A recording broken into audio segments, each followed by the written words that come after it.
they worship those who have it above them. And that's what it is. When you look at Bush and people on a podium, or you look at a Bilderberg group meeting photo or video, they are all looking at each other lustfully. And then Bill Clinton, even in front of George Bush Sr., will, in front of everyone, not saying why he's doing it, he will just bow to him. And then they all just frow, yes, power, yes. And they love the power of children dying of cancer. They love the power of killing the troops. And they love the fact that the police worship them while they're giving their cancer virus injections. They just love it. Oh, look at them loving me while I kill them. It's so sick. Look at them worshiping us as we kill them. Look at the public loving us after. I mean, Bush, if you watch him on the pile with the bullhorn, he's just getting this sick, evil look, and you can just see him just loving the firemen, crying and worshiping him. He's thinking, look at these scumbag bastards.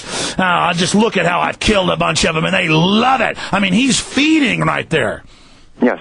Well, there's no doubt. I mean, that statement that Brzezinski made to one of the major magazines in an interview, when he was asked if the public would ever rebel, and he said, the public, he says, what do I think of the public? He says, well, he says, you can beat them, you can starve them to death, and he says, what do? They just turn around and eat their dead.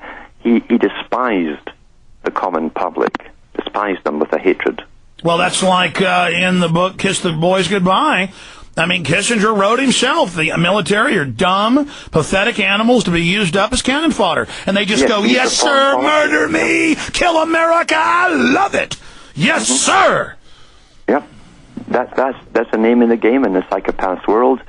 And that's why they have these amazing, this incredible protection that occasionally lets them down and lets out their sexual strangeness that they all have, because they are all sadomasochistic in every way in the bedroom as well. You know, like, I don't like pain, and to me that's bizarre and weird, but they love being humiliated. I mean, I don't want to get into what they do, but it's admitted with Hitler, and they're always catching British lords having the same thing done. Yep.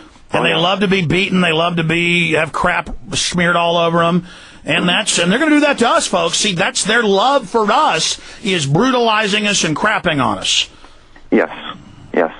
And, even David Suzuki, who was one of the leaders and proponents, he said on national television in Canada, we've got to kill off, I think it was 140,000 a day to save the world. The guy who loves poor little animals, but who is a geneticist who works for the World Wildlife Fund and the United Nations. In one of his early lectures, he says, we're all just fruit flies, and he was into breeding fruit flies. He says that's all people are. They're fruit flies. Well, here's the point I want to get your take on. We're going to break and take calls, but we're actually going to skip this break for Infowars.com listeners because it's too important. I keep making a big deal out of this, and it's in my film Endgame because it is a big deal. It's the key. 2 different newspapers reported, and I've been at similar events, when Dr. Eric Pianka talked about, we've got to kill 90% of the public, my wife and my family, we're all ready to die. He projected a giant PowerPoint of skulls with a red filter, and the newspapers described raptured 3-minute standing ovations. Every time he said kill everybody, 95% standing ovations, and that's the point. And they all... I mean, you go look in every case. I mean, I've had his graduate students who are now doctors send me threatening emails. Then I check their MySpace. I check their professional pages. They're all in bioweapons or bioweapons research. Yeah. And now they've moved this cult of killers into the new 36 level 4 bioweapons laboratories that are all based in major cities. Mm-hmm. And they're all just, yes, we're going to murder you. It's beautiful for Earth. My family. I'm ready to take the bioweapons home and release it on my family first. And then it's like, oh, you're so beautiful how you're going to die. Oh, and then they catch PETA. And I reported this years before it came out because I know somebody was in it, goes and gets dogs from the pound, and then they sit in there eating hamburgers and rolling around on tables, injecting dogs and cats with poison, killing them. I told you that. Okay, folks, and then it came out in the news. I mean, they're psychos. Do you understand? Psycho killers run it all. Yeah, well, even Skinner, there's videotapes up with Skinner and others actually dropping fairly newborn babies from a foot and a half high to see how they react when they hit a table.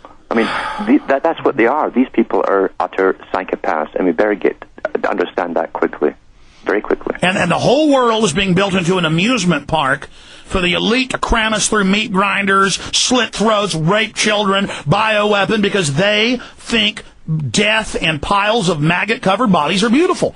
I mean, John Wayne Gacy, the rest of them, they loved maggots. They loved rotten flesh. They loved torturing people. And you're going to find out, folks, that's who runs it. Troops, when you're dying from the shots they give you, remember, they're enjoying killing you. And they get off on the fact the public never catch on to it. See, that's the big joke amongst them. They get off on the fact that the public go along with everything that they want us to go along with. We must acquiesce to every part of their plan, and we do it by silence and acceptance. And they laugh at us for doing so, as dumb animals. I know, and I just can't stand it.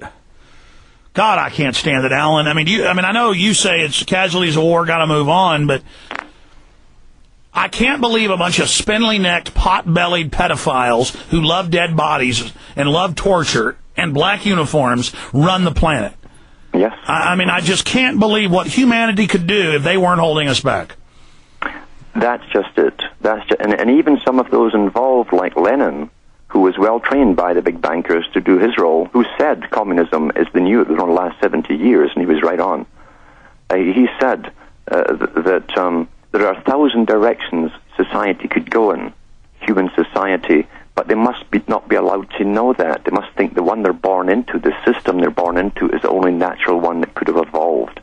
So we're not supposed to realize that, look at the industry of man, look at all the waste of tax money and all their big projects which enslave us through technology and research and development. If that got into all the right causes, we truly could have one incredible world here, and we wouldn't have all the ills that we have today caused by these psychopaths who run us today. And they always drill into us, it's evolution, it's set, you don't have free will. No, it's because they know you have free will, and they don't want you taking hold of real human destiny. We're going to keep talking right now. On the average, Alan, 4 minutes. You've got the floor to talk about whatever you want. We're going to come back and take calls. Well, if you ever study pedophilia, pedophiles, for instance, are, again, sadomasochists, but generally sadists. And when they're questioned, when they're caught, they will often say that the child wanted this to happen. No matter how grotesque the actions were, they'll blame the victim. And that's standard what the abuser does to the victim. They blame the victim for what happened, including themselves getting caught. And they'll hate the victim for that.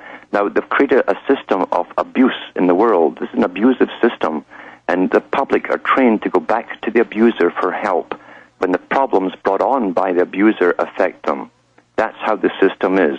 The public are trained to cry, "You must help us do something," and the abuser smiles and grins and says, "Well, okay, we'll see what we can do, but it's going to cost you." And we better get that through our heads. Stop going back to the abuser, because they will not fix your problems. They've caused your problems. And we are simply doing exactly as they predicted we would do.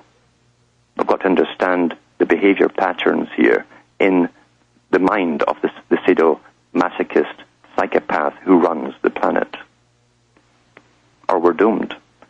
Acquiescence to everything is the plan. We acquiesce to all their demands. Look what's happening in airports and everywhere else in the world. We're watching the total destruction of freedom.